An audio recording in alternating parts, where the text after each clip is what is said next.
This is a panel discussion about a blog project for an elective course in the English program, and on this blog we'll be discussing the Batman franchise. Our anchor will be the Joker character because we think he's representative of Gotham and the Batman universe and pretty much the whole thing. It will be interesting to look into how Heath Ledger depicts the Joker in the Christopher Nolan franchise.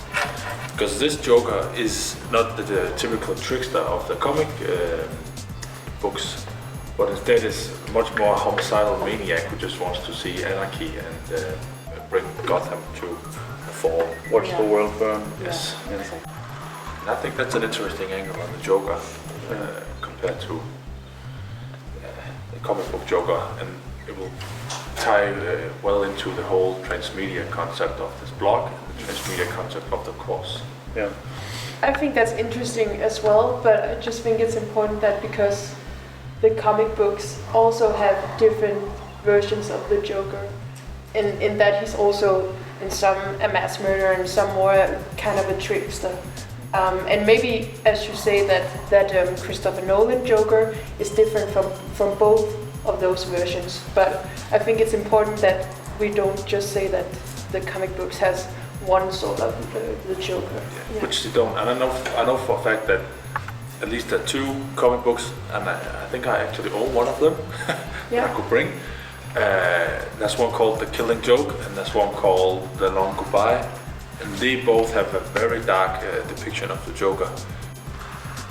Okay, so that's one representation. We have a whole bunch of them, and I guess if we want to make this project interesting, we'll have to triangulate between them and see whether or not we can say something interesting about how Batman works as a transmedia franchise and how the Joker is represented on different platforms. And in order to do that, we'll need some kind of theoretical framework. Henry Jenkins, a well-known media scholar, has kind of built a theoretical edifice for understanding transmedia franchises. And one of the first things we'll try to do is to position Batman within this theoretical framework, to try to make sense of it. So anybody who wants to follow this blog might also be interested in following Henry Jenkins. He has a well-known blog about transmedia, and he's pretty much the go-to guy if you want to know about this kind of stuff. So he'll be kind of a lodestone for us throughout this exciting adventure, blog adventure.